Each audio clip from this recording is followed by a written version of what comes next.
when you learn how to connect with yourself first and feel yourself and have good vibes within yourself and not need any type of validation from another person or other people, you can transfer that and become and be that perfect piece to the puzzle when you're like when you're with somebody else or when you're pretty much with the world. So for me, again, being being able to understand yourself and know that you can never stop growing. When you continue to grow as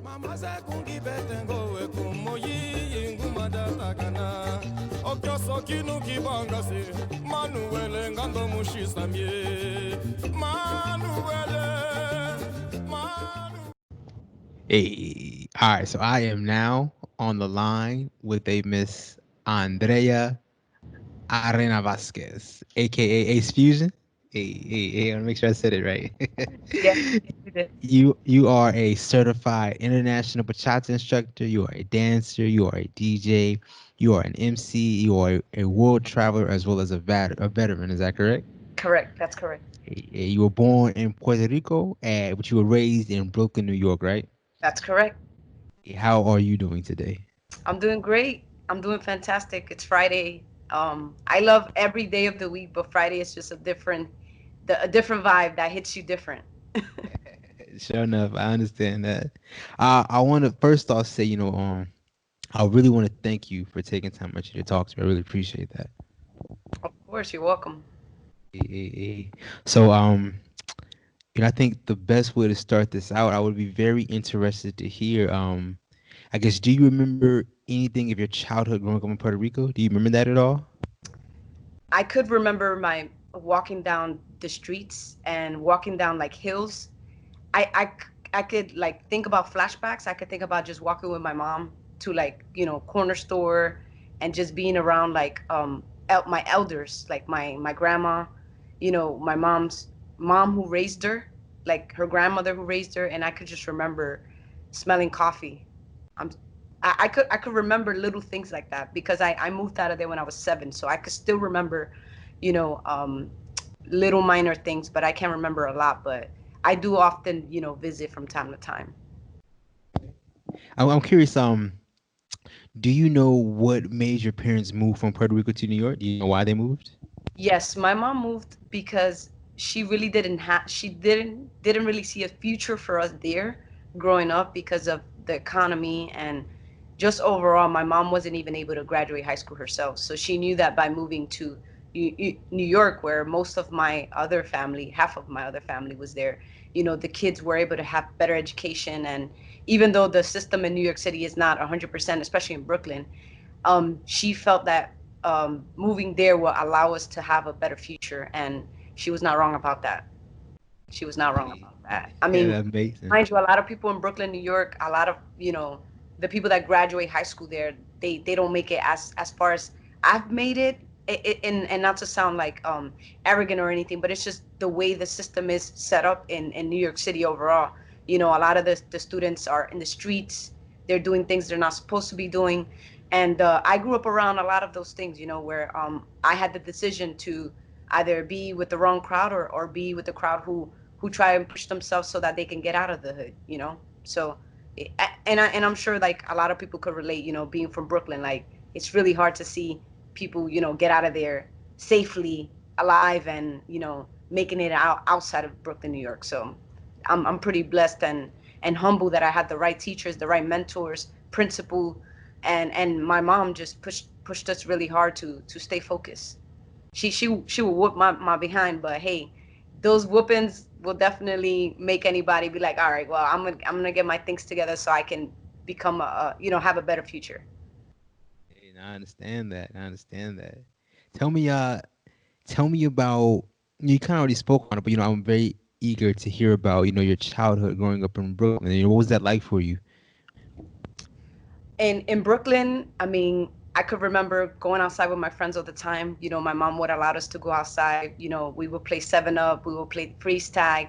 It was just for me the best childhood days. Like my childhood days were the best days. Like no worries, no bills. For me, I would always, go out dancing. We would like freestyle. That's how my dancing came in. We would freestyle. We would dance bachata, hip hop, and mainly like reggae, breakdancing. That's what I first got into. And for me, um, growing up, I also was blessed to be introduced to First Marine Cadets. So as a 11, 12-year old, I was introduced to a structure military militant style, where I was like, I love this stuff because it allowed me to stay busy because of growing up with my mom. She she was a young teenager herself when she had me at 17. So imagine, she was a child raising a child.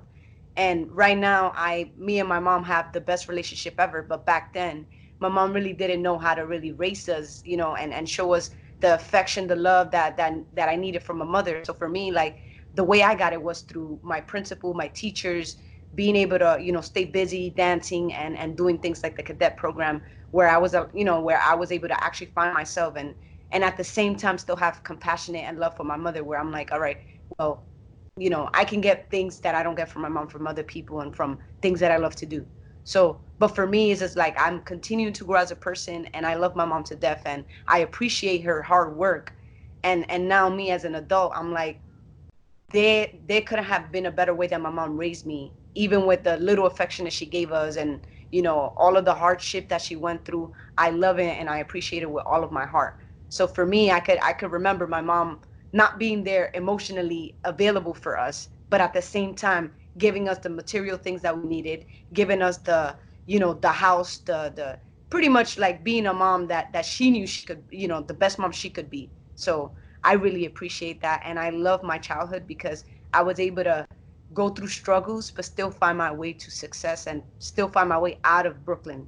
So for me, that's a story for me to tell. And that's a story for other people to understand that it doesn't matter what kind of background or how your parents treat you, you can still make it through and still have love and compassion for the people who raised you. I understand that. I definitely do. Um, Hey kid, come here. Hey, if you could leave a like and subscribe, that would be amazing for the channel.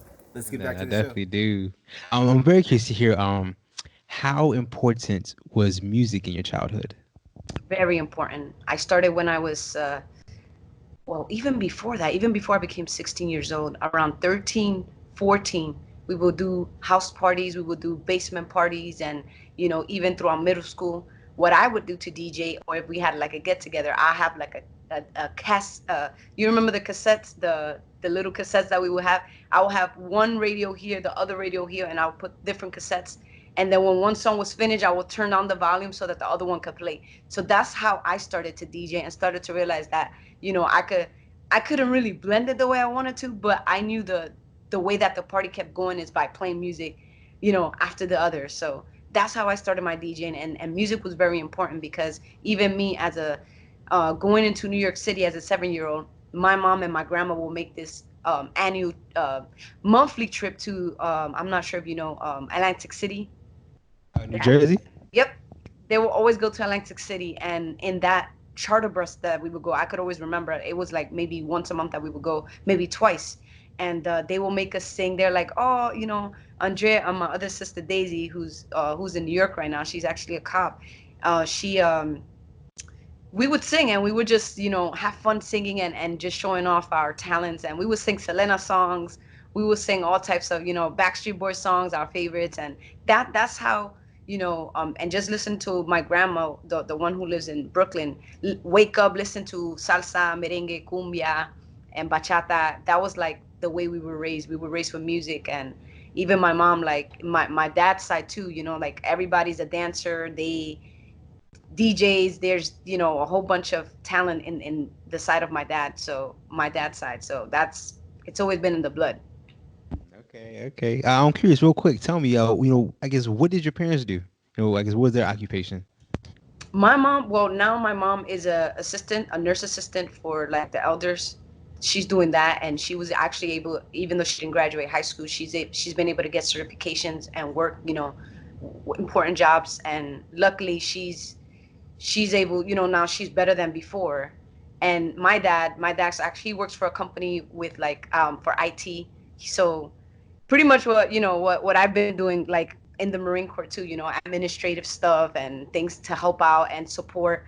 So I really admire my mom and my dad because they worked so hard to, get out of what they grew up. They had me at teenage years. So for me, it's just like whatever they've done, they're still alive, they're still taking care. They have, a roof over their head. I'm like, that's all I need to see for them to, for me to continue my life and to become better, just to see them struggle and just know that no matter what, I can still be somebody, even no matter how I was raised. So I come I from a get very you. humble background. So I'm like, I'm super blessed. Yeah, I understand that. Going back to when you were a kid, do you remember what you wanted to be when you grew up? I knew I wanted to be a Marine and an international dancer and just entertainer overall. I always knew that. That's If you, amazing. when I was 12, if you was to ask me what I wanted to be, I always told people I want to be a Marine. I want to earn the title Marine, and I want to be an international dancer all at once, like international entertainer, and just be able to make people smile, be on stage, and just be able to share and spread love through my talents. That's always been my dream, and I knew that by going to the Marine Corps, that was gonna lead me into you know um the other opportunities of, like, because I knew that if I would have stood in New York, because my mom wouldn't been able to afford college, I knew that if I would have just stood there, I would have just been in community college and things would have been a lot different. But for me, I joined the Marine Corps because I knew that my mom couldn't afford it. And I was just like, I want to go travel and have a job at the same time and go to school at the same time. So what I did was I knocked three birds with one stone, and I joined the Marine Corps. And at the same time, I'm still able to dance, DJ, and do everything that I love doing. And the Marine Corps allowed me to do just that, and I'm super blessed that I made that decision, even through the having to sign the don't ask, don't tell. I mean, that's super duper amazing. I guess, and I would love to, I guess, maybe hear about that then. So, you said, you're growing up in New York, you since your childhood, you knew you wanted to be an international dancer and a Marine. So, I guess, what happens for you after you graduate high school? What happens? I went straight into boot camp. I could remember it fresh, getting into that bus, then the airplane, then back in a bus, because that's what the Marine Corps drives you into the South Carolina Paris Island. And I could barely remember boot camp, but I just know that it was one of the hardest things I ever went through. I mean, anyone who's been through boot camp, you go from chow to chow. You live your days through chow to chow to you go morning breakfast, lunch, and dinner, and that's how you live. And then of course every Sunday you go to church if you go to church. And for me, it was just like I knew that I needed to just put my all, and I knew that I wanted to graduate and become a Marine, and I did that. And then once I graduated, Paris Island, my first duty station was Okinawa, Japan. Oh, And amazing. Wait, real quick, real quick. I want to hear about that, but real quick, before we get away from it. Uh, you know, I, I've often heard that the two hardest boot camps are the Coast Guard and the Marines. And so I got to ask you, you say you didn't really remember much, but as a female, was it extremely difficult for you? How was that? Because I can only imagine. absolutely, a lot of people think because we train just with females, because the Marine Corps itself, like, um when I was in boot camp, now I know I've heard that they female and male sometimes trains together, but that never happened for us. So it was just female drill instructors, and they are 10 times, like, I've even heard from other drill instructors, because as I grew up in the Marine Corps, I heard stories like that the guys was like, I heard that y'all got it worse than we do. Like, they're super tougher on us. They're super more strict with us. Like, they don't let us get away with anything, and we do exactly what the male Marines do. The male recruits do. So there's no, like, oh, they're females, they get to do something less. No, we did everything that they did. And I tell you what, I do remember one part. I remember crying, not crying because I was, like, I remember when it was like going under the obstacle course, and I remember having my face close to the ground and close to the mud, and I remember it being so cold, and I'm like, man, like, I'm gonna make it, but I felt so much pain in my body, and going under the like the thing that if you stand up, like, you could get cut. What is it called, Like like? the barbed wire? Yes, I remember going under the barbed wire, and I'm like, I was crying because I'm like, man, I'm gonna earn this, but I know like this hurts right now, my body. And after like the 20-mile hike and passing through the crucible to go to your ceremony to earn the Eagle Globe and Anchor, that was one of the most rewarding times of my life where I'm just like, man, I made it through that. I wanted to quit. I remember I wanted to quit there, but I knew that I wasn't going to, because there was people behind me trying to get through the barbed wire. So if I wasn't gonna make it, like, they needed to push me. So I'm like, man, like this was, and I had a bad need there.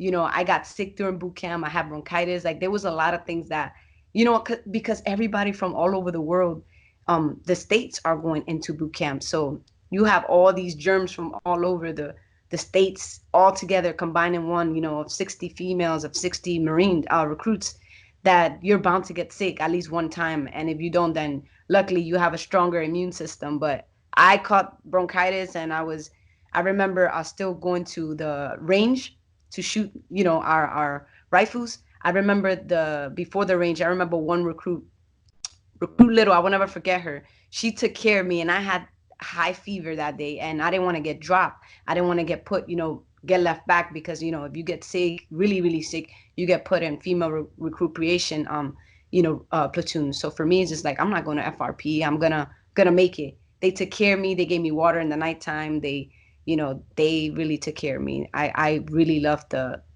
companion, and like the friendship and the family ships that you create within the service. It was just amazing to see people that don't know you taking care of you. It's just like, that's amazing.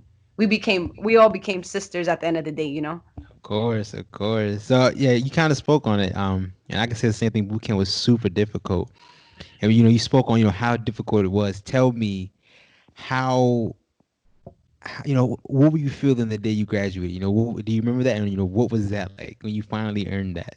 So I'm gonna be 1,000% with you. It was a little bit sad for me, and I'm gonna tell you why.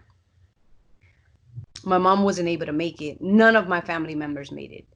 So I graduated with my sisters, that graduated with me, but I didn't have anybody out there in on the benches, ready to hug me after I was done. So that was, for me, that was like one of the hardest experiences as well. Like, I'm like, I like really wanted to cry, but I the tears didn't come out. I guess I was just in a lot of pain that it just didn't come out, and I was also proud at the same time. But I was really, really emotionally, like, I was sad. I was just like, I went through all of this, and just not to see any of my family members there. And I know my mom, like, she felt bad about it, because I was trying to fly her out to South Carolina, but my mom didn't really, at that time, she was still learning how to speak English, and she wouldn't know how to get to there, and she didn't really have resources, and again, I don't want to blame my mom for not going, but I could always remember that day that I felt proud. But I did get excited once I got on that plane, and I knew I was going to see my family. And I remember hugging my mom, and she was crying, and but it was definitely during the graduation, I was just like, man, like, no one's here, and I'm like, uh it was painful. It was, because imagine, I'm sure like, graduating, and imagine not being able to see any of your family members. And I know I wasn't the only one, but it just felt like, man, I just wish somebody was here to support. Of course, I definitely understand that. Of course, I'm very curious to hear from you. When you found out that you were going to Okinawa, Japan, what was that like? What were you feeling then? I can remember being in the schoolhouse where and I'm like, I wanted to go to either California or to Okinawa. Okinawa was my first choice overseas. And I'm like, man, I just hope I get like Japan, Hawaii, or California, because I wanted to literally, like, because of all of because, to be honest, before I went to boot camp, my relationship with my mom wasn't that good. And again, like, we didn't establish that till I got it, like, a few years after I was in the Marine Corps. And I remember just wanting to get far away from my family. Just, like, I love my family to death, but I just wanted to see something new. And I was just like, I want to go overseas. I'm like, this is my time to find myself, to find my identity, to, just be on my own and really figure out my life. And that's what, as an 18-year-old, I was thinking that way. I was very young, but that's the way my mom raised me. She raised me so strong, and like, um, so strict, and so, like, that I just knew that I wanted to be independent right away. without, without support. I mean, I was already feeling alone, after the graduation. So I'm like, might as well, I'm just going to go away for a while, just figure out my life, figure out who I am. And yeah, so I felt so excited. I was just like, yo, I'm about to be in a third world country, you know, not knowing the language got me a little bit, I'm like, but it just gave me an opportunity to learn. So I learned a few words. I didn't really learn the actual language, but I knew how to defend myself. I started to research their culture because I know in Japan, like, there's certain things you can't do.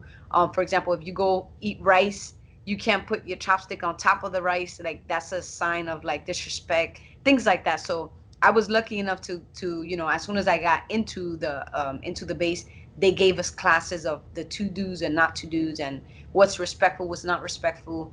And it was just exciting. And then going to a new place, not knowing anybody. I know I probably knew like two people that went to the same high school schoolhouse that I did, but they were also sent to other bases within Okinawa, because there's like Hansen. There was you know I was part of the main base. I was like Marine Corps base.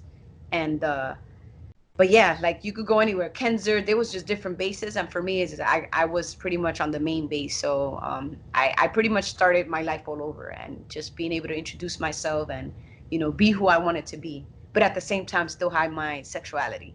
So that was a little bit hard. I'm like, I really can't tell nobody, but hey. And now I had to kind of like pretend a little bit, and I'm like, And then during that time, I was still dressing really girly, so like no one really guessed. Like, they could try and assume, but no one really could do that. Like, they can ask, and I can't tell. So, but I was I excited. understand that. Yeah, of course. And a chance to live in a new country. I'm curious, were you still dancing, or were you still dancing at that time? Were you?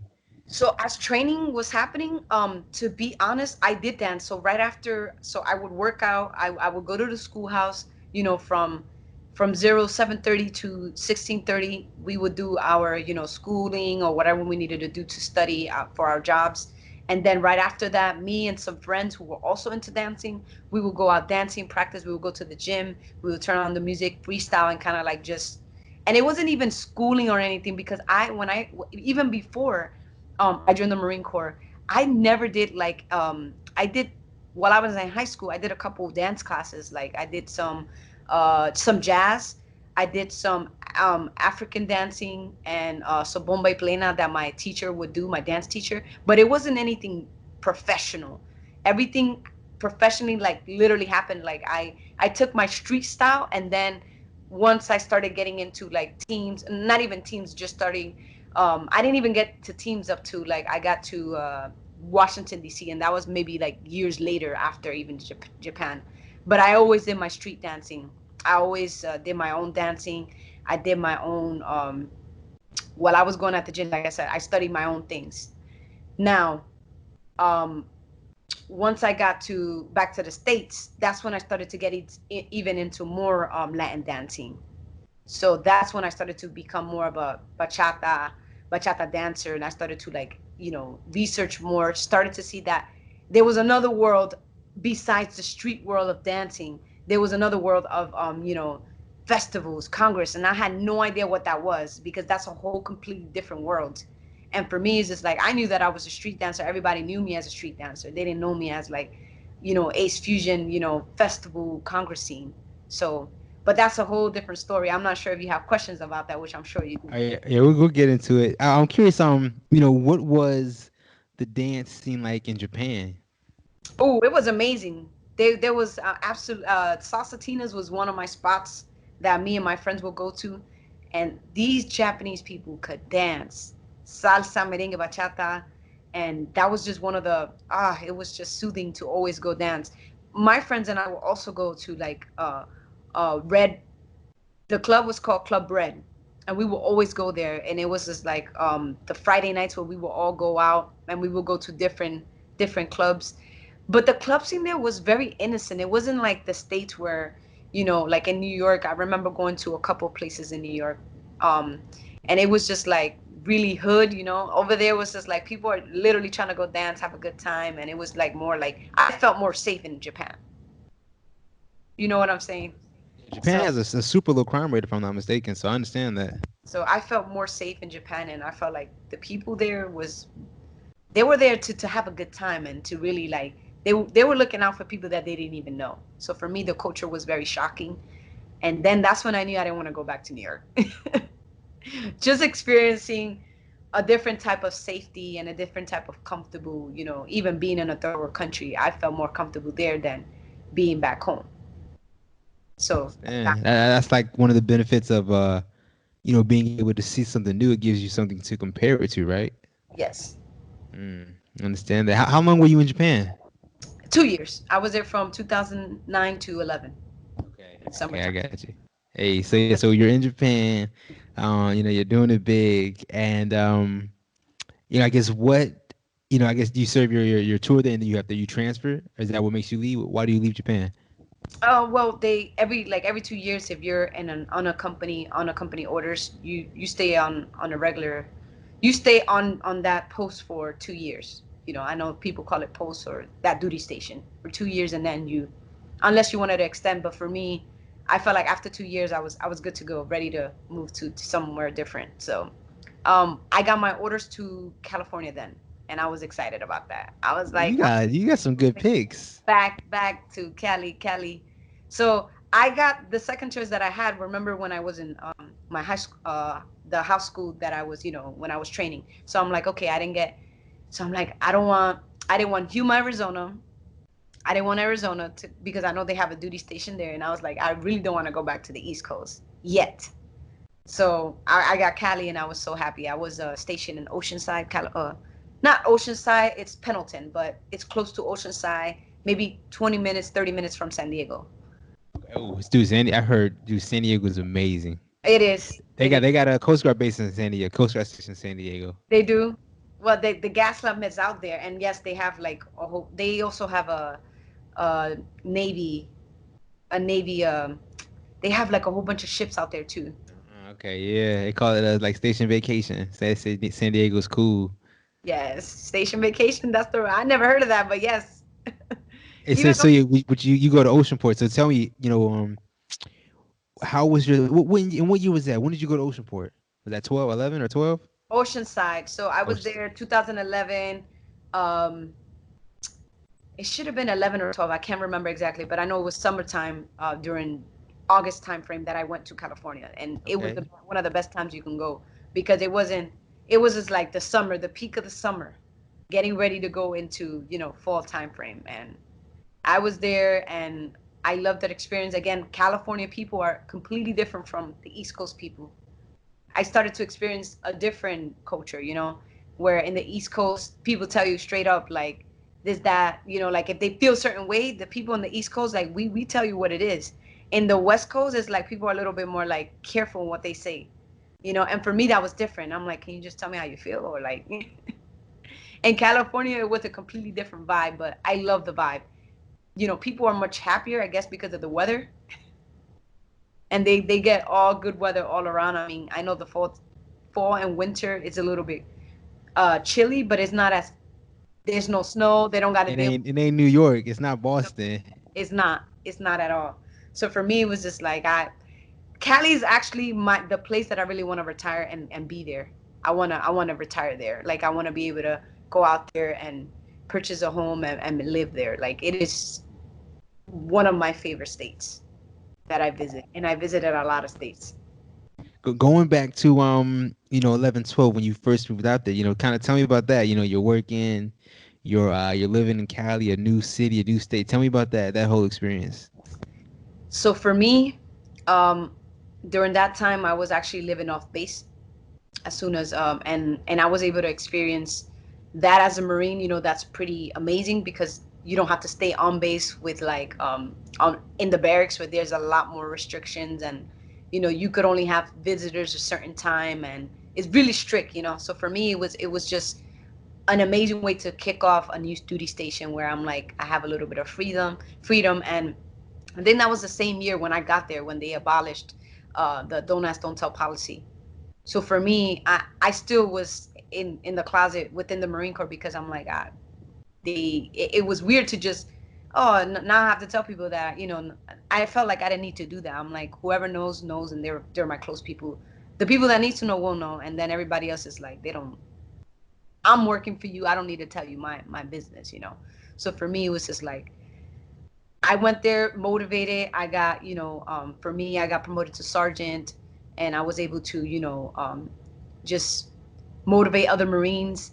But then at the same time, still do my dancing. That's when I started to go out more, and I started to train a lot more. I would do my own training, my own research, and during that time, 2011, the scene, like the actual scene, was still developing because I did my research. That's when like people like Alemana Nataka were like literally like going global and things like that. And I started to see those were the idols at the time when, and still now to this day, that they became really popular. They made bachata popular because I remember a lot of my friends was like, oh, look at these bachateros, the new style of dancing. For me, I was used to that traditional style of dancing where, the Dominican culture, Dominican style, because I was raised, in Brooklyn, New York, and a lot of my friends were Dominicans. So for me, that's where it kicked off, like the interest. I'm like, oh, I wanted to learn a little bit more about what this is about. Like, how do I get involved and stuff like that. And then I got really busy while I was in California, and I had a deployment to Djibouti, Africa.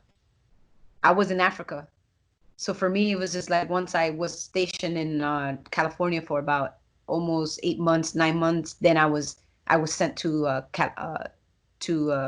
Africa. And Africa, I was there for 8 months, and then I I loved it. I loved being there. That assignment was an amazing assignment. I got to learn a different culture, and I got to do a different job. Like just different things there and experience different things and still dance.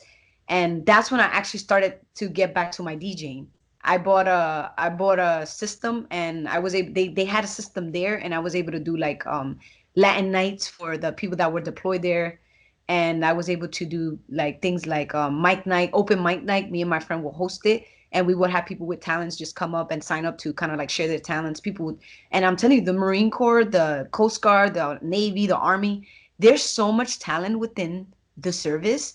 It's incredible. And for me, it's just like, what better way to serve your country and still have talent, and then later on, open a business for yourself and just, launch yourself. And I'm like, and you have that the service within you, and you will always have those, the just the knowledge, the influence that you could put on people's life, just knowing that, hey, I didn't just, have these talents. I was able to serve my country and at the same time still work in my talents and then share with the world at the same time. Yeah, that's super. That's super amazing, and I definitely understand. That's the thing about the military. There's so many people with so many different backgrounds. Different skills, different attributes. So yeah, there's talent, of course, of course. I'm curious to hear from you. You said around 11, 12, all that time period. You're getting back into dancing. You're getting back into DJing. I'm pretty sure. Was Instagram back then? Was Instagram out back then in 2010, 2011? Actually, that's when it just has started to launch. Like that was, and I think I just when I was in Cali, maybe a little bit after, um, when I got back from Japan, I mean, Africa, that's when I got Instagram. And Oh, I my question. and for me, it was just like even Facebook. Like I would post videos and stuff, but you don't get hits right in the beginning of when well, you don't know how to market yourself. You don't know how to. You don't get taught these things. You actually, if you really want to learn, you Google it. I always tell people, like me, I Google stuff. I YouTube things, and we have those resources that a lot of people don't take advantage of. It's just like if you want to become something, you could easily become it and learn every single day. Like put in hours to learn more, to give yourself more background about what it is, the topic that you want to get better at. And for me, YouTube wasn't that big either. Things started to literally take off around 2013, 14, and when I actually got orders to the Pentagon. So for me, it was just like social media wasn't big for me. Like I didn't really post anything. I was just working on my own, like DJing, and social media wasn't a big thing like for me while I was in the military. So I started actually getting big into it once I started to notice that I was moving to to uh, to Washington D.C. the Pentagon. And for me, Chocolate that's when I City. started. Yeah, I got orders to the Pentagon. That's amazing. Wait, I mean, you brought up, so yeah, please tell me about that. So you go from Japan to Cali to Africa, back to Cali, and then to Washington D.C. the Pentagon. Hmm. Yeah, so tell me about that. What was that experience like for you? Like in what aspect? Just I overall. mean, yeah, you moving to DC. That's a new city for you, right? What was that like? I used to live near DC. That's a dancing city, That chocolate is city. They dance up there definitely. exactly when I started to get into the Festival Congress world scene for the first time in my life. When I entered, um, mind you, the duty station was amazing. I was there, and working there was amazing, like as a Marine. But the What year dance was this? What year? this year, that was 2015, 2014, 15. I really can't remember. I don't have good memory like that, but I know it was 2014, 15. And but I can tell you about the dancing. I could remember it like the back of my hand. Entering the salsa room for the first time. Oh, the salsa room, definitely. That was the first my experience as a dancer. Like as a social dancer. When I went in there and I saw people dance the way they dance, I was cultural shocked because it was totally different than what I was used to seeing in like places that I went to that it was mainly like a Dominican cultural, social dancing club scene. And for me, just seeing people dance like very uppity and like to uppity, when I say uppity, like with like posture and like dipping and doing something completely different than what I was used to, than what I learned, from the Dominican culture. And I was just like, this is so different. So me and my friend Sean, like when we first went in there, we're like, what is this? Like, so we thought everybody was just pros, like, like they'd be on teams. And I'm like, what is this? Like, is this a new way of dancing? And then all of the songs that I will hear will be in English, but they will have like the bongo instrument, with it. And I'm like, what is this? Like, this is. And then I'll be like, can you play some bachata? I'll ask the D, I'm like, can you play like one of the old school bachata? But little did I realize that all bachata is, like all bachata is Dominican bachata. But for me, I started to learn that there's some songs that, the remixes, they label it as bachata, but they don't have all the essentials, all the instruments that a bachata should have. And for me, it was just like, so is this really a bachata or is not? But then I started to do my research and started to research people like Carlos Cintas, people like Edwin I've had Ferreras him and on the show. and it's just like I started to realize, I'm like, so these are really not bachata, but they call it bachata. But this is, so then I started to see that the dancing was just something completely different, than the outside world, than two different worlds. And then me, what I did was like, how about I connect my world, my street style, and then if I use a little bit of the technique and the cleanliness that the studio could teach me, blend it all together, I have my own brand right there. And that's when, my first class was Kat Arias from Ferocity Had her Dance. on the show. She's amazing. That was my first instructor ever, and I'm like, I want to see what I could learn from these amazing instructors that were recommended by other people, that other dancers. And for me, it was just like as soon as I started to become more involved, I had Carlos Cintas hit me up. It's like, don't change your style of dancing, because my style of dancing was street style, feeling from the heart. That stuff you can't teach. It's You authentic. either have it or you don't. And I remember him sending me that message like, yo, Ace, I love your style. I know, you get involved with any dance teams, or, you go to get, you go to take classes with instructors. Don't lose your swag. Don't lose your style. So what I did was I never lost my style, but I started to clean up what I needed to clean up to start, to earn the pro card, and to just pretty much, to start becoming a better dancer, and to be able to educate others on how to do what I do. So that for me, that's pretty much where it started. And then I started to join Island Touch Team, because to me, I love their footwork and their cleanliness of how they dance, and I'm like, I got to join that team. So I joined that team as a lead, the co-ed, December 2015, around that time frame, 2015, 2014. I can remember whenever I got to the Pentagon. And then during that winter, I could remember I auditioned, and I was so nervous and scared. I'm like, I don't know if they're gonna accept me as a lead, because I was like, female lead at that. And then I'm like, man, I'm just like nervous. So then from there, like it was 2 to 3 seasons that I was part of their team, and from there, like it really took off for me. You know, I started to get into the Alex and Desiree certification course, and for me, like things started taking off really quick because I started to pick up things fast, and I started to study hard, take privates, with different instructors that different styles and all that. So for me, it was just like I knew that I needed to do something if I wanted to become something in the dancing. And for me, um, what took off, what made me international, was one day after I was volunteering for an Island Touch event, an instructor didn't show up for bachata. So I was asked to, take their spot because that instructor didn't show up early in the morning. It was like around 10, and I was there. And guess what? I didn't have a class prepared, but I had my phone and I had my willing attitude. I went in there and I taught that class with no preparation at all. I was just teaching them what I knew about bachata, teaching them about, my style of dancing and where I learned, like learning from the streets. And I taught them, I warmed them up. I taught them the basics of what I knew. And because of my energy, there was uh, two promoters from Europe there. And when they had their events, 2 months later, they hit me up. They're like, "Hey, I would like for you to come to Martinique, France, to teach at my event." And I was just like, "Oh, I didn't even have rate sheets. I didn't have anything ready." But I tell you that from that event, it trickled down to many other events internationally. And then I started to create my bio, and it's just like you never know when your opportunity will come to show your artistry.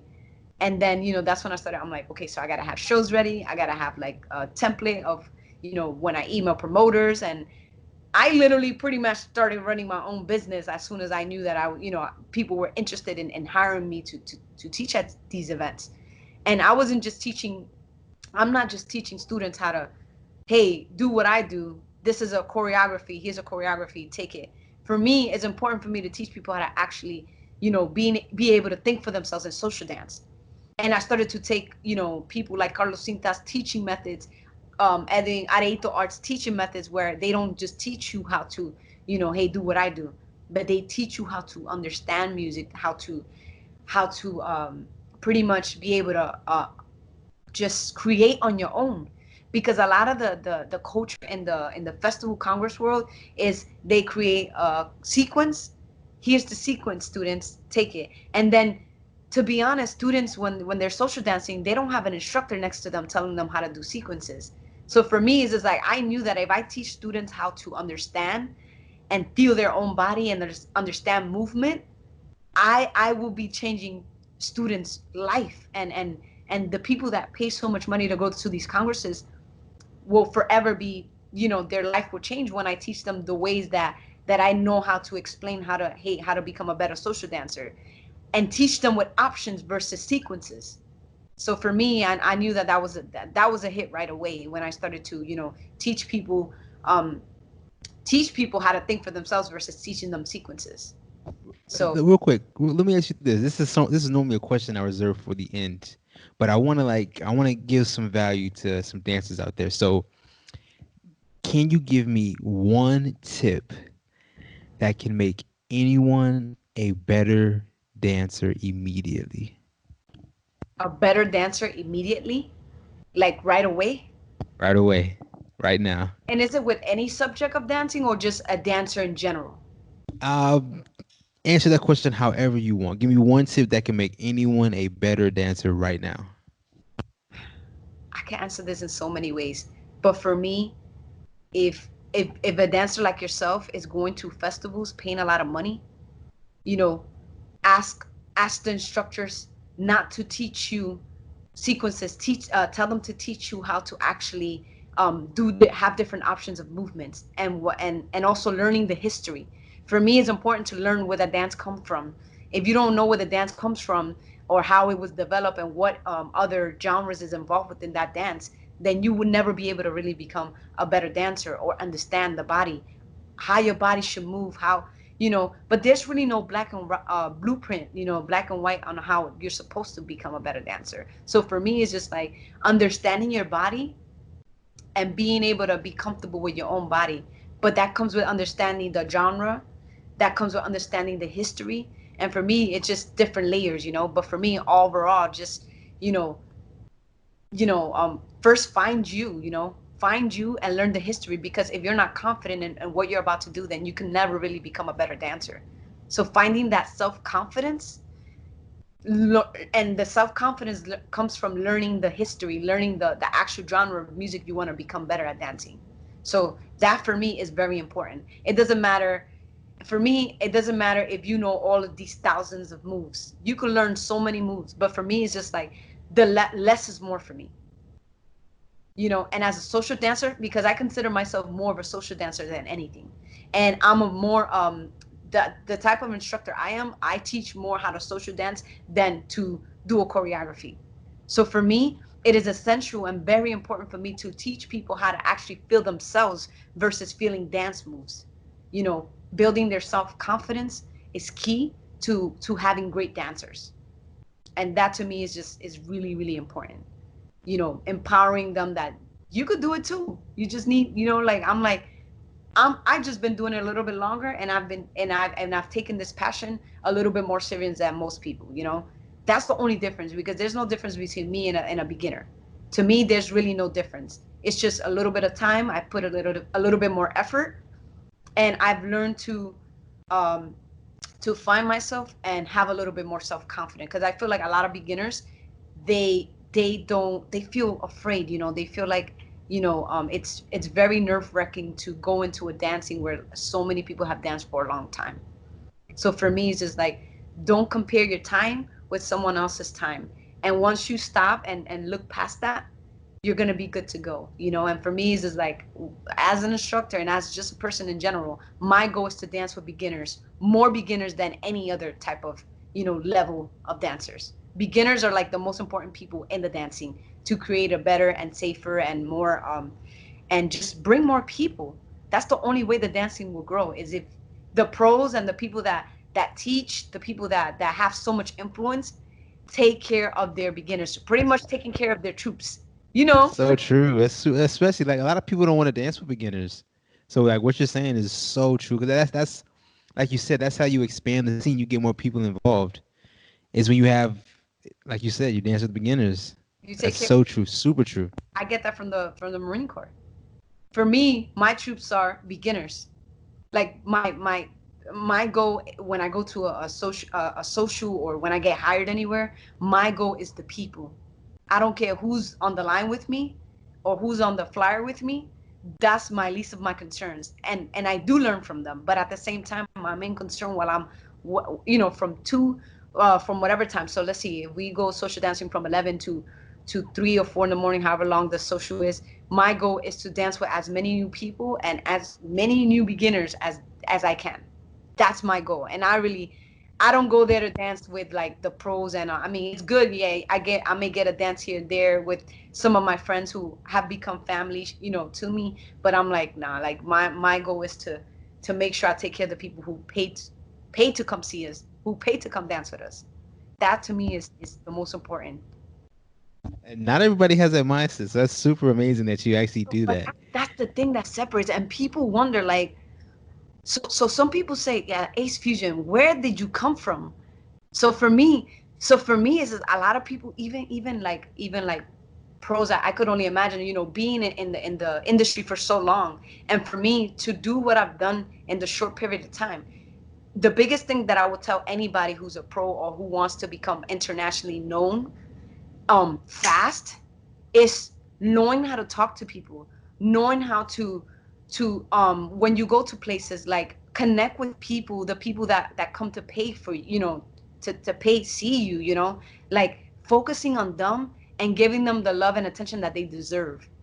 And for me, like, when I go to congresses, it's like promoters see everything, and guess what, if you don't pay attention to the people, like the people that came to see you, and they will talk, they will talk. And again, like, for me, if I take care of them, everything, like, they will feel safe, they will feel comfortable, they will come back, they will talk to the promoters about you, like, they will, you spread genuine love, they're going to talk about you forever. And I think that and I've always asked the promoters, why do you invite me back? As an instructor, I'm like, why do you keep inviting me to your event? Because I want to know, I want to know because I want to know because I want to give it more. I want to give you more of that.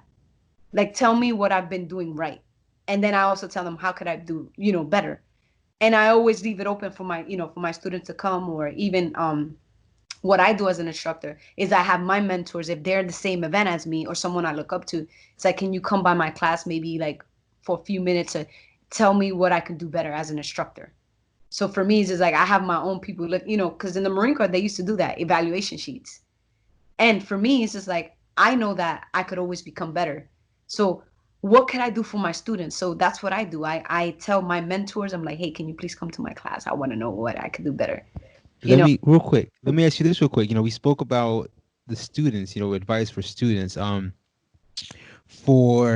For instructors out there, whether it be an aspiring instructor or someone who currently is an instructor, um, give me, how can someone, better instruct, better teach? If you get my question, if you get me. how could someone better teach? Yeah, just Like, advice for teachers out there. Give me some advice for teachers out there. so one thing's better for teaching, I would say, be prepared, prepare for the class, prepare to improvise during the class. Because while you're teaching at congresses, there may be times where you need to switch things up. The environment may not always be the exact thing. There may be some changes. So be very adaptable. I would say that's one of the biggest thing as an international instructor. Like, you should be ready for anything. And always prepare. Try to bring something different every single time you teach. As far as, like, for me, that I've seen that I never come with the same um teaching methods. I always have something different, and depending on what the promoter wants. And I always ask, and as an instructor, always ask the promoter, like, what is it that's you would like to see in your dancing? So when I went to, a big example is Copenhagen, Denmark.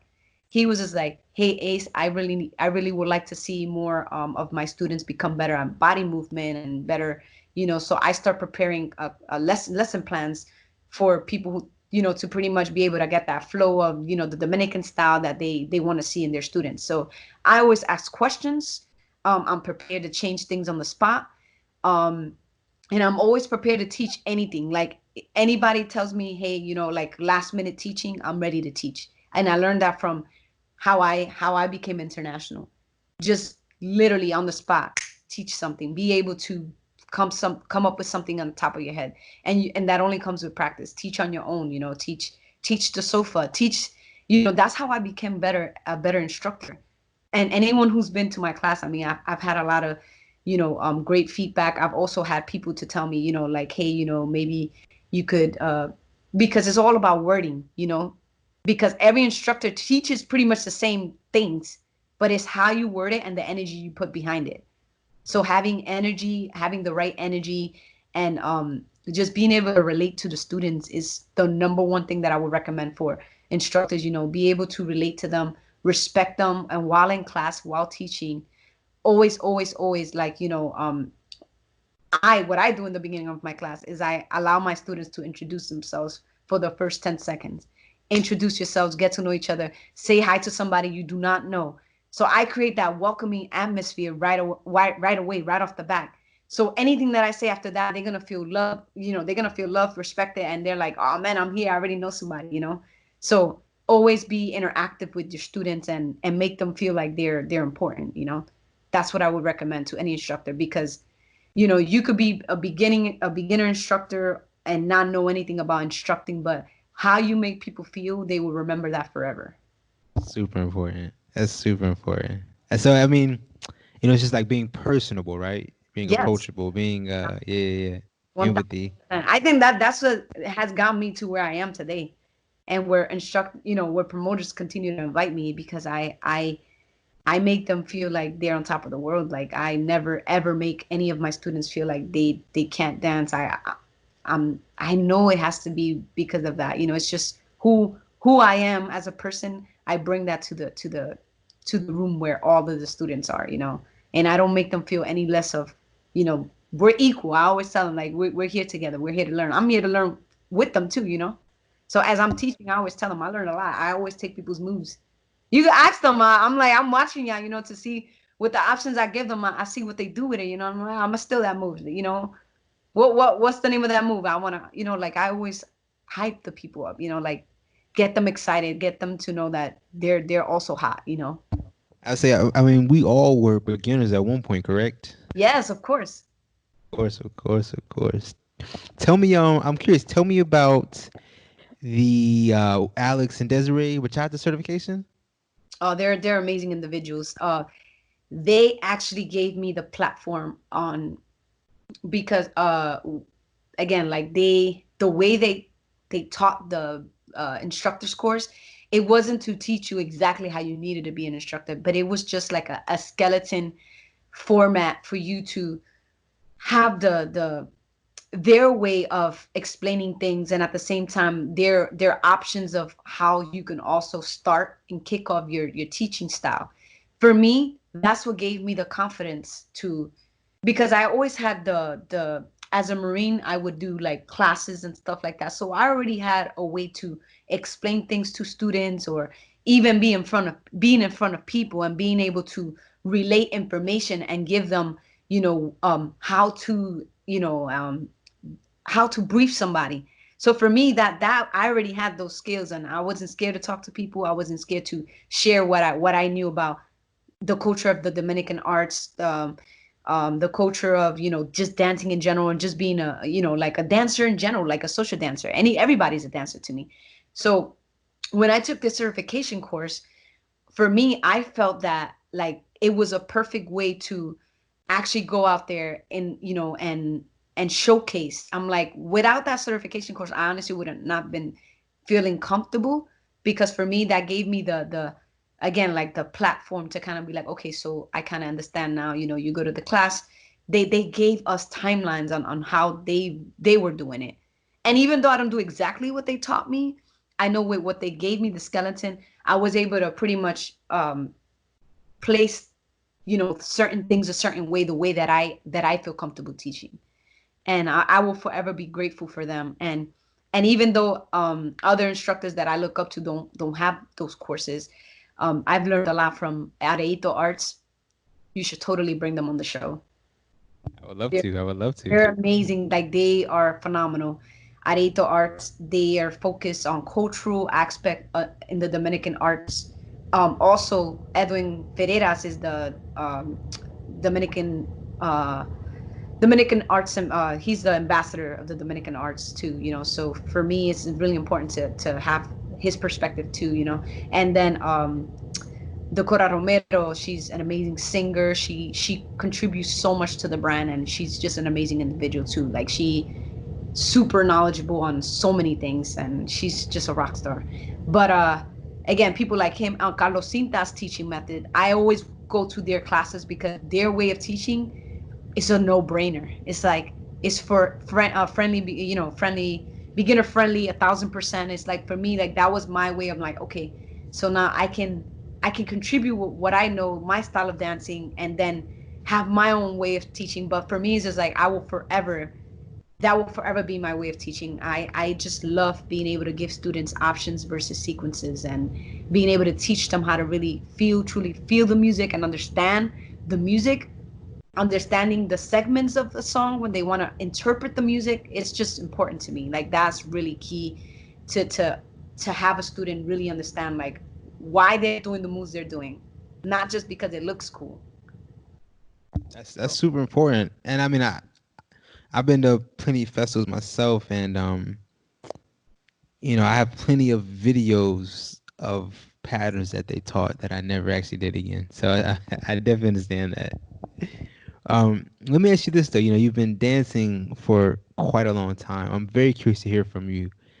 What are some lessons that you learned from dancing that you're able to translate to your everyday life? With dancing, Yes, ma'am. always focus on, for me, focus on feeling yourself, because when you feel yourself and you understand yourself, but for me, when you understand your own dancing, you can connect better with someone else. So that comes in with like anything in life, like even in business, relationships, in anything. Like when you learn how to connect with yourself first and feel yourself and have good vibes within yourself and not need any type of validation from another person or other people, you can transfer that and become and be that perfect piece to the puzzle when you're like when you're with somebody else, or when you're pretty much with the world. So for me, again, being being able to understand yourself and know that you can never stop growing. When you continue to grow as a dancer, you could translate that to the students and to many different people, and for me, when you learn more by yourself. For example, me, after going through so much, this past 2 months, I also had COVID-19, and I went through a lot of emotional, like, it was a lot emotionally. For the first time in my life, even throughout my 10 years after the Marine Corps, I never hired a therapist to talk about anything that I've been through in the Marine Corps, outside. So for me, um, that's a huge thing that I never thought until all of this time to reflect was given to me by the pandemic. So I will never see my life without a therapist, because that's what helps me as a person. So for example, me, that's like me taking privates with another pro dancer that I want to learn from. So for me, that's the main thing that I've literally could tell anybody. Like, dancing has taught me to work on me, feel myself, love myself, truly work on me, and then I can be better for the world. That's so true. They say you gotta help yourself before you can help others. So Yes. I understand that. I definitely understand that. Um, yeah, you kind of brought it up real quickly. But you said you contracted COVID-19. Is that correct? Correct, correct. I did. Oh my It goodness. Yeah, tell me about that, please. I'm pretty sure the first person I talked to actually contracted that. Please tell me about that. So the way it started for me was with headaches. I remember going live DJing, and I didn't finish the that set because 15 minutes after I continued to have really bad headaches, and it was just I continued to get worse. I started to get chest pains, and I had a hard time breathing, and I actually got pneumonia with it. So, and I was hospitalized for almost a week. Yeah, seriously. Yes, I was hospitalized for over a week. My fevers were shooting up to 103.5, and it was just really bad. And I lost about 15 to 20 pounds. I know I lost more than that, but I'm literally skinny. I'm still trying to gain my weight back. So, um, it's real, And for me, like, that definitely put me on a pulse of dancing and even doing virtual DJing and all that stuff. But luckily, I survived it. I was able to overcome that, and just like overcoming anything in life, the Marine Corps stuff, for me, it allowed me to grow as a human being and as a person, and just work on myself more and more, and value life, value, everything that I have, not take anything for granted. And I'm just fortunate to be alive. I honestly didn't I honestly thought I wasn't going to make it like 2 days straight. So very fortunate to be here, talking about it with you. And I know some people still either think it's a hoax because they don't know anybody who's contracted, had it, or, came in contact with it. But I've had friends of friends who actually lost people, and, lost parents. And it's actually real, and there may be some things where, people exaggerate about it. But for me, it's just like, it's real. It happened to me. It could happen to anybody. And for me, I was the one in the house. Me, I was the one going out for groceries, and, I'm on my own. So it's just like, of course, I was exposing myself and going on base and going to places to get the food that I needed, the essentials. It could happen, and it happened for me. So it happened to me, and I'm still going through things like feeling dizzy. Like, that's my after effects, like just feeling dizzy. And still from this day, like, I'm still doing my breathing exercises to get better at, to get my lung capacity, which is supposed to be high blood pressure. I never had that in my life. I had that when I had the COVID too. So I went through a lot for like those 3 weeks were like life changing, um, personally, emotionally changing. Like, it was just, it was a huge thing for me.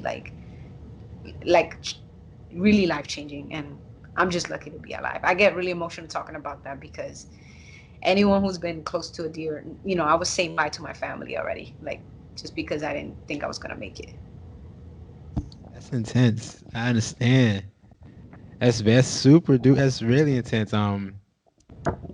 But thankfully, you fought through, you made it through, which is a blessing. Blessing, Yes. blessing. So yeah, that's amazing. That's amazing. And like you said, it kind of makes you appreciate life, right? Being able Yeah. to get through that. That's a tough a- time. I Absolutely. understand. Shucks. So I mean, shucks. I don't even know where to go from that. But how about we talk about your website? You got a website coming out? It already came out, right? It already came out. It came out July. Hey, speak on that, please. Speak on that. So for my website, it's www.acefusionent.com. ENT, of course, entertainment. Um, Luckily, Chris and Saul El Sabroso from Bachata Burns DC got us connected, and we were able to launch my logo and my website all at once. So I'm not sure if you caught the logo. It has Ace with the shooting, like with a shooting star. So when he heard my story about the COVID and he heard about the things that I've been through in the military, he felt that my name needed to be, because I was also a break dancer, needed to look like 90s slash, the shooting star, because behind every star there's something in the back, there's a story. So that my logo represents me, my struggles, and who I am, and just being, that I don't need to take anybody's light to shine. Like for me, it's just like, for me, the way I shine is by letting others shine. And I've always been that way. I'm that shooting star. I'm like this. I let all the other stars shine, but I'm like, I'm going through life. So, and on my website itself, people can find, I'm still working on the website, but I launched it because I know people they always ask for information. So they can find my bio. They can also request any inquiries from, promoters who are interested in working with me virtually or in person for next year. I know I'm still booked for other events next year, but they can also find my virtual classes that I'm going to be hosting starting August. I'm taking this month to completely heal and to completely just be ready to launch my brand, Ace Fusion Entertainment. So for me, the month of July, I'm open for privates. As they can see, I'm also doing one of my first class after COVID-19, after fighting COVID-19, July 11th with For the Love of Bachata. That is hosted by DJ Tay, Jessica Hey, Taylor, had her on the show. Yeah. and her amazing team. July 11th, it became a fundraiser. So hopefully people, I want to donate. I wanted to donate all of my proceeds to a Black Lives Matter donation group. So that turned into an organized event that it's going to be, a fundraiser versus an actual, only teaching and having fun. But this is going to be for a good cause. So if people are interested, July 11th, I'm going to be teaching with the For the Love of Bachata team, and then they can find out my upcoming classes. So I'll have like the first Saturday, the last Saturday. So the first Saturday is gonna be 2 hours completely English, and it's gonna be different topics, bachata or whatever. I'm gonna post the details pretty soon, but people are gonna be able to tune in, and there's gonna be availability of an American Sign Language interpreter if someone needs it. Someone hard of hearing or deaf wanted to join the class, they could do so. And then the last Saturday will be in Spanish, the same topic, but people that speak Spanish will be able to now enjoy the class in Spanish for 2 hours. And then middle of the month, which is the third or the second month, depending like when that Saturday falls, I'm gonna be doing classes for 1 hour bachata merengue, and that class is gonna be donation. It's gonna be a free class for 1 hour, donation based, and all of the proceeds will go to an organization in need. So meaning I can, one month I'll donate it to kids with cancer or Black Lives Matters group again, or I can do like things that you know just whatever organization in need. And that's going to be one of the things that I'm trying to launch. I'm trying to get everything squared away and even more organized on my website. But right now the website is up. People could still, they could read about me, they can see my social media, and they can start to know who I am. So for me it was a huge deal to do it, and work with Christopher, the SW group, to kind of like help me launch that way people can virtually get connected with me. So that's one of the main reasons why I created that. I decided to create my website right now because I know everything's virtually. Is dancing instructing? Is this like your full time job now, or? It is full time. I'm also a Amazing. student because I'm a veteran, so I'm doing I'm getting into business. But for me, learning business is like I'm actually putting a vocabulary word to what I already do. So I'm doing entrepreneurship with Strayer University. But this is my full time job. This is my full time thing. So I'm doing that now and also DJing. So, but for me, I mean, I'm good to go. Luckily, I have that string of income with the GI Bill. So I've been good, and I still have a couple years with that. So Okay, yeah, amazing. Yeah, bless, hopefully, bless, hopefully bless. the pandemic is over, so I can. But for me, I know that I know and I believe in myself 1,000% that there's other things that are going to be coming out of what I'm doing right now, and there's other projects that I'm working on. And I plan to get involved more with the community, doing more YouTube. So I plan on blogging pretty soon and making a blog page, and pretty much just sharing different things with people, my experiences on different topics in life that I've been through that I want to share with the world that I haven't shared yet, and things that I'm working on that I know that in the future is going to be a great way to help others. So I plan on doing some pretty amazing things for the community. So I'm excited about that. Definitely, that's amazing. Um, Real quick, if you don't mind, I want to ask you a couple more questions. Is that okay? Oh, that's perfectly fine. I'm good. I have Eh, my coffee, so right eh, here. Love yourself. I like it. I like it. Um, at this point, I want to give some advice to dancers out there. So I want you to, like, kind of help out dancers. All right? Mhm. Yeah, I bet. So what advice could you give to a beginner who feels like they're stuck in a rut, like they're not getting better? They're not getting better at all. At all. They have this feeling, like they hit this plateau, like they're not progressing. What could you say to them? Any dancers that's struggling that way, I would personally recommend taking one-on-one privates. And if they're still struggling, because for me it's just like when you go to big congresses and big classes, there's not really room for an instructor to focus on yourself, because everyone's body type is different, so different movement or different ways for them to feel comfortable. There's going to be different things that I would say to a different body types, to be completely honest with you. And depending on how they moving, I will have a different thing to tell every dancer. So for me, I would always recommend a dancer, like, just focus on a person that you really look up to and you want to learn from. Take privates with them. Take privates. A private session will do so much for a beginner. They have absolutely no idea that someone who they could trust, and not just teach them patterns, but teach them how to, again, make their own body movement. And for me, when I teach privates, and anybody could take this, but I teach students, I don't go to just a specific song. I teach them the instruments, so little by little they can understand what they're dancing to. And I explain what it is. Why is it that they're going 1 2 3 tap, 1 2 3 tap? They're dancing to the bongo. They're doing a dance movement to the bongo of the instrument. So for me, it's just like having um them taking privates is the best way to grow as a dancer and to get unstuck. So take privates. And even now virtually I'm giving privates, so if they want a private, go to the website. There's the plug. There's the plug right there. I like it. Let me ask you this, kind of like a follow up. For someone who is, an intermediate dancer and they want to get to that advanced level, what does it take up for them? For them, same thing, but actually applying the movements, trying to. But because for me, it's just like the way I became better, it was through privates again. It was all through privates. I kid you not, like all of the way I became better at what I did was taking privates. I took privates with Rudy Lopez and Bianca when I wanted to get myself cleaned up, when I wanted to have better ways to like continue to look up while still dancing and moving my feet. Like 100%, like even a intermediate event. Don't stop learning. Don't stop taking classes. Take different from different instructors.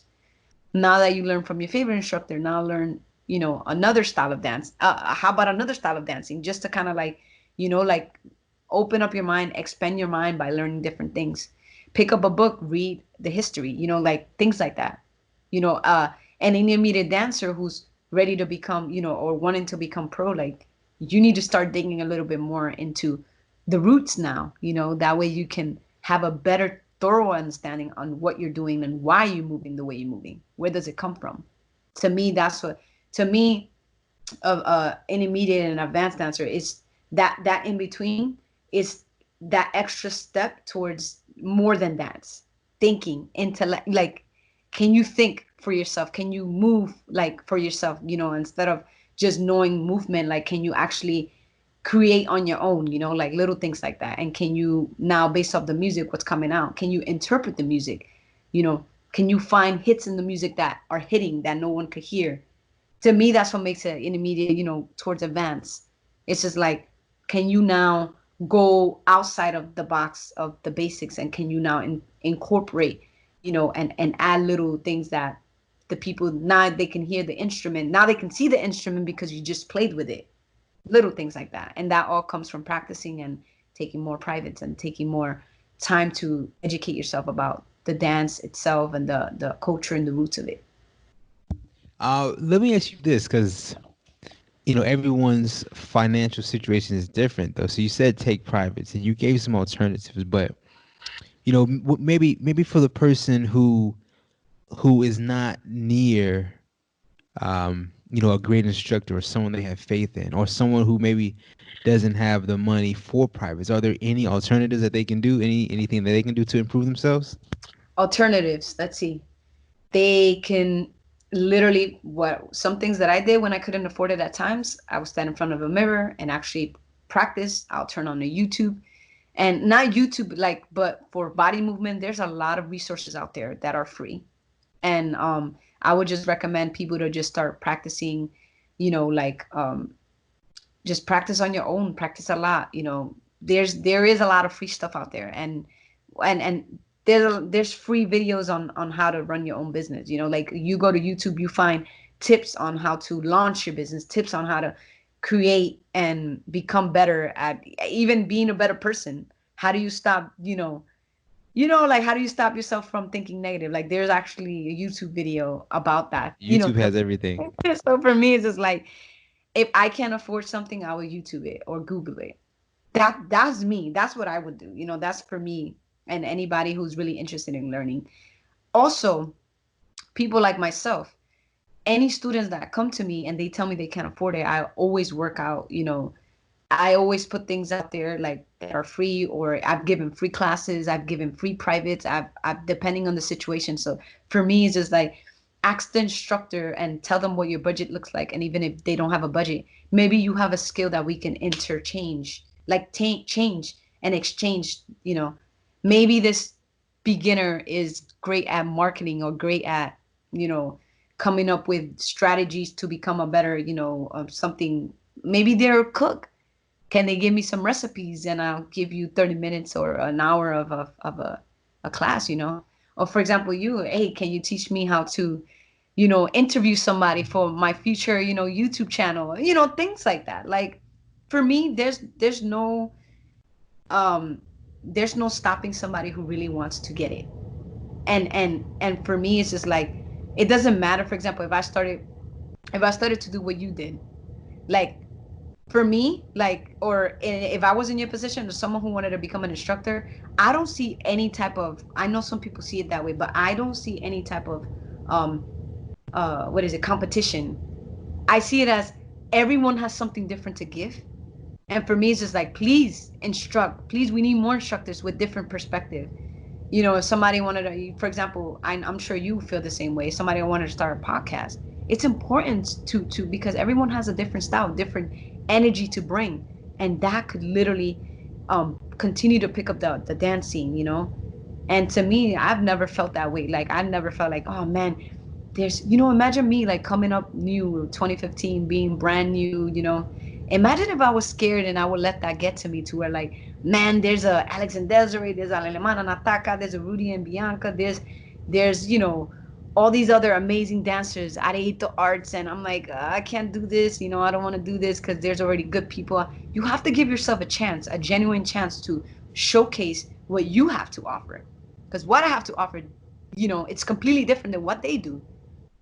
So for me, anyone who's wanting to learn anything, is just like, do not be afraid. Trust yourself, trust your artistry, and trust your research that you've been doing, trust your hard work, trust every single penny that you've spent to become the person you are or the dancer you are slash instructor. I think that's and I think that's why you'll succeed and anybody else who puts themselves out there though is because your uniqueness. It's what makes you is what makes you stand out, right? Correct. So yeah, I definitely understand that. I definitely do. You spoke on it earlier, and definitely want to hear your thoughts on this. But when I say the word musicality, what does that mean to you? Musicality.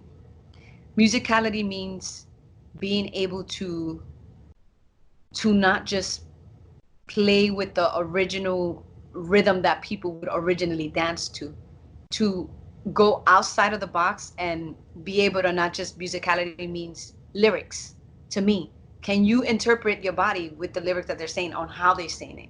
Instruments, um, like breaks in the music. Can you like, because to me the way I interpret my dancing is through legit, like the first 30-45 seconds of a song I relax my body, because I know that if I understand, even if I don't know the song, because I don't know every bachata song there is, but if you relax and you understand that in the beginning of the first 30 to 45 seconds you will find exactly what's gonna happen, and you can predict the rhythm that's gonna come later. And for me, that's what musicality is. Can you relax your mind so then you can understand the music later? Musicality for me, like music, relaxing to understand the music and the patterns of what's coming later, so then you can showcase that to with whoever you're dancing, and people can understand what you're listening to. But you can't understand what you're listening to or what you're dancing to if you don't relax the first 30 to 45 seconds. I personally, that's my way of interpreting the music, bachata or anything. If you think about it, listen to a song for the first 45 seconds and then listen to it later, things repeat. And the way you will be able to pick up musicality is if you relax and you genuinely connect with the music, so then you at the same time connect with your partner. But for me, the most important thing is first connect with yourself and the music, and then the partnership later could become better. That to me is musicality, connecting with the music and being able to pay attention to what's coming later. Okay, real quick, you said something else. How can both leads and follows, how can we better connect with our partner? Let me ask you that. Better connect with our partners. Yes, ma'am. The way you could better connect with your partner is, for the lead specifically, the lead role for me. Okay, it's both of them. Give me But, both but, lead but and follow. But I'm yeah. gonna do, because I do lead and follow. Okay. So for me, as the leader, for any leads out there, I would recommend, like, for me, the way I dance as a leader, it's all about my partner and the music. I bring in this energy where I make my partner feel the most important in the dance, connecting with the music at the same time. As a follow, I allow my lead to lead me, but at the same time, I allow my lead to see that I can also be different and add my own style and flavor to it, so that we could both feel the energy, like the energies transfer. So even if my lead, say somewhat is, let's say a beginner, and they kind of don't understand the music, I can at least transfer that energy to my lead as well, and the connection's still there. So anybody who wants to better connect with their partner is, like, again, self-focus a little bit on yourself when you before you begin the dance. Understand your level of dancing, and maintain, like, less is more for me. Start your dance out slowly so then you can feel your partner out, because if you just go head on to a turn and you're not really understanding that your partner, okay, then do one turn, but do it, things, baby steps.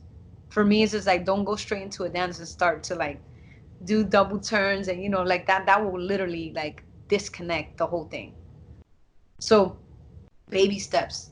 Introduce yourselves in the beginning of the song by chilling, relaxing. That's how you can relax, even as a leader and follower. Like, the way to better connect is baby steps. Knock on the door. I always tell people, knock on the door, open up the hat. Things that I've learned from other instructors, that take your time, get to know your person. Like, 30 seconds, you shouldn't be doing the most, to me. That makes sense. I think even in the 30s, if you're connected to the music, you're not gonna be doing that wild stuff in the first 30 seconds anyway, right?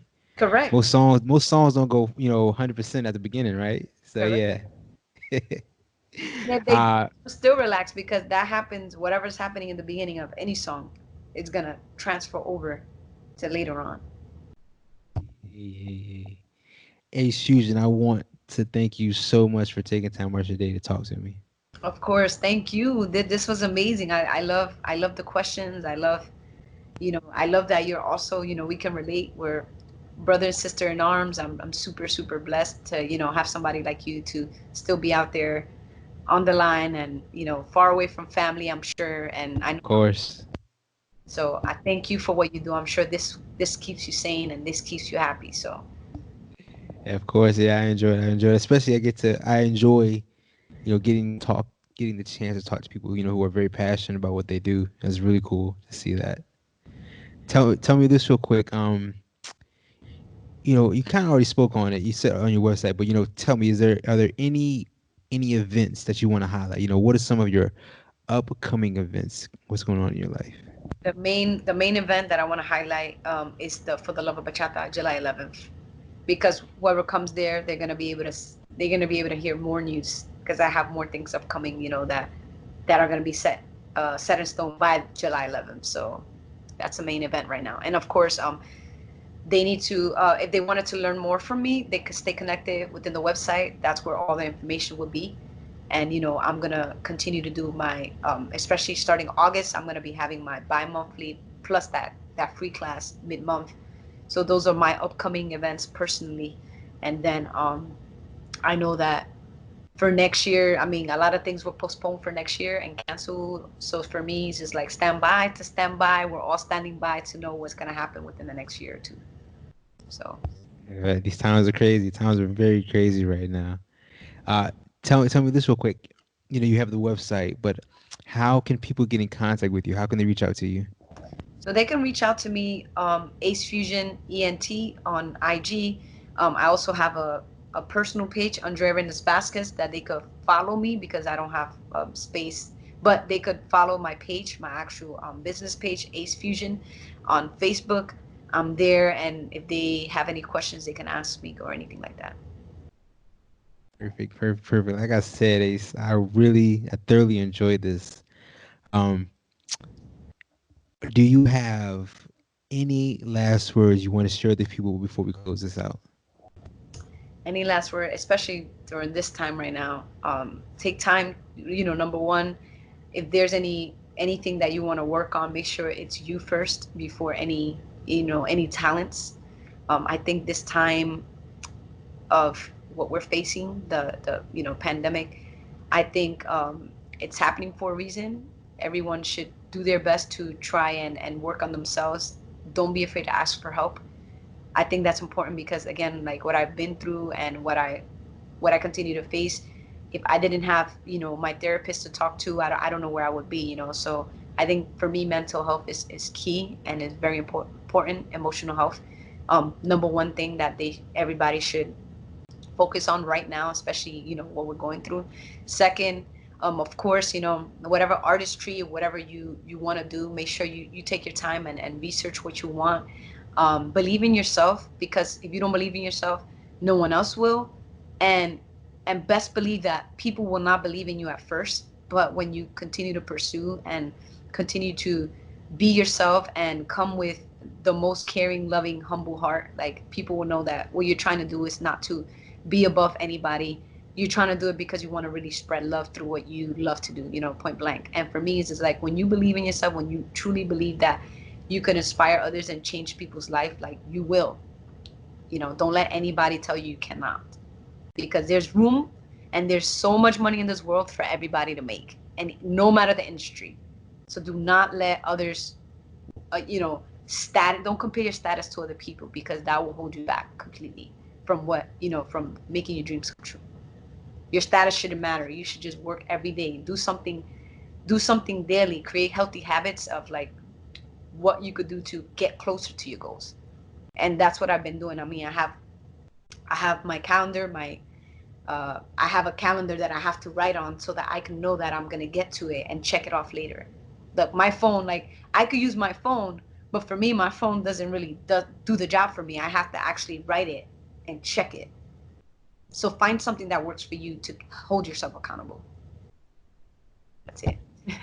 Yeah, I understand that. I think that is a perfect way to wrap up this episode of the Two Left Feet podcast. I want to thank you once again, Ace Fusion. Thank you so much. So much love. I have a question for you. Okay, sure enough. Let me hear it. So, it's important for me to know, um, what are two things for you that you would recommend, that you've been seeing and hearing? What are two things that from the people that you've interviewed, or three, the people that you've interviewed that you learn from, that you can tell people, like, that you can see the same thing throughout all of these instructors that you've interviewed? What are three things that you see in common that they are successful and why they are successful? Um, oh man, I help other why, why? because I know you have a lot to share. But three things that you can tell, and you can tell me that, to either keep doing, or things that you've seen people do throughout their careers to make them who they are today. Okay, for why they are successful, why the person I interview, why they are successful. Yeah, why do you think, or what makes you, like, what are three characteristics of the people that you've, you know, or even why do you pick the people that you pick? What do you look for? What are three things that you look for? Maybe, what are three things, three characteristics that make that person, that you feel like it makes them successful, or like you feel like they all have in common, that you're like, oh man, this person. Okay, okay, I got you. Well, I'll be honest with you. At this stage in the podcast, I interview anyone who says yes. So that's like that right there. Um, what was I gonna say? I was gonna say as well, though. I think what's super important, and I think you exhibit it very well, is the word empathy. I think that's like a big thing. So like and I said it kind of earlier as well. Being personable, though. Being able to connect with somebody else. I think that is super powerful, and I think you can attest to that yourself, right? Mm, The success you've had, and so I think, yeah, empathy, being personable. I think, like you said, though, creating like good habits, and just, I think, determination is something that can also be attributed to it. Setting goal. You said you knew from when you were a child you wanted to be a a Marine. marine and a dancer, and like, I mean, you accomplished both those things. Yes or no? Yes. So I mean, like, determination is one thing. I can only imagine what it was like, going through Marine boot camp, and as well as being a female at that. Like, that's strength right there. Seriously, that's tough. Um, so a lot of things I've seen, you kind of exhibit all of it, to be honest with you. So I can be honest with you. My girl, I'll be honest with you, Ace. I think I'd seen you in DC because I'm from Richmond, Virginia, not too far from you, and I'm pretty sure I had seen you in DC, but I didn't really know who you were. And then I told my girlfriend that I had this interview tonight, and I sent her a screenshot of your Instagram account, and like, she lost her mind, and I was like, oh, okay, yeah, yeah, she loves you, so I know she's gonna be eager to see this. But I really didn't know you were like as popular. I guess you're super popular. Is this correct? Are you really popular? Yeah.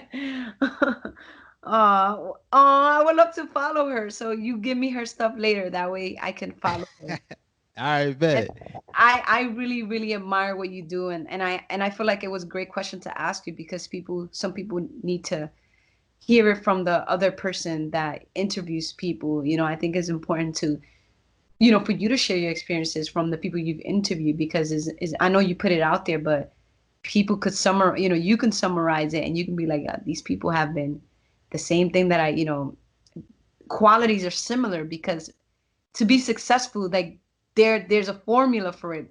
We just can't put it into words exactly, but we know that it takes passion, it takes conviction, it takes, like, overcoming fear, overcoming, like, and sometimes you have to really, like, be so committed and so dedicated that nothing will stop you from it. And yes, we're not perfect, it will take mistakes. For example, and for me, like, relationships, failing relationships, I've heard it from my mentor. He was just like, Relationships are dress rehearsals unto the real thing, meaning until you find the right person, you know. And for me, it's just like, even if you failed at something, guess what? That just means you have a picture of what you should not, or what you could, to make it better and to become a better person overall. And A anything. learning lesson. So that's the way that I continue to look at life. It's just like, if, to me, failures equal steps to success, steps to a better you. So that to me, that's what failure is. When something doesn't go right in my life, I'm like, okay, this happened. I'm sad. I get it. I could talk about it with somebody, and then guess what? What could I do better? Next time this happens, this is what I'm gonna do to better this situation, or if anything like this ever happens again. So that to me is just being resilient, you know? Of course, of course. You sound that sounds, very pragmatic, like how you go about things. So I understand that. I definitely understand that. Um I don't want to keep you any longer than I have to, Ace. I know how busy you are. So like I said, I truly enjoyed this conversation. I want to thank you again. Um I hope that you enjoy the rest of your day. All right, Ace. All right, you too. Thank you so much. Have a great Of course, of course, All of right. course, of course. You Hey. love me. That's all it is.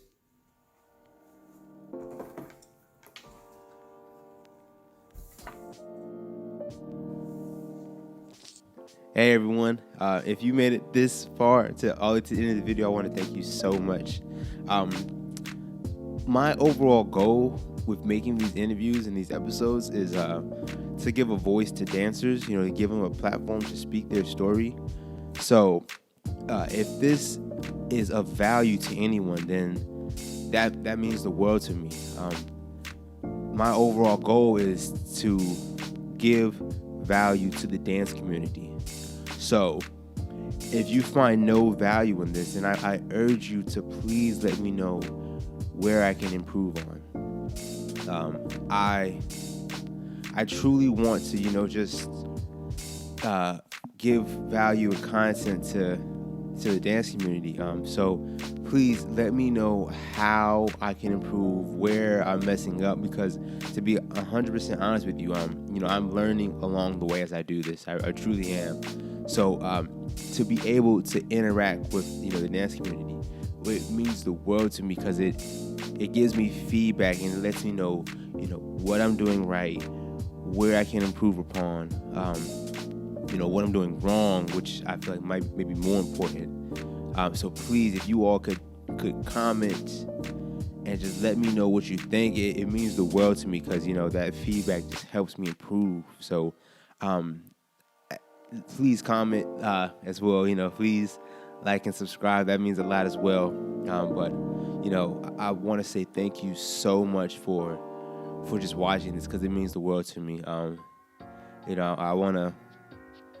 want to take you on this journey of the Two Left Feet podcast. I'm very excited for it. So once again, thank you so much.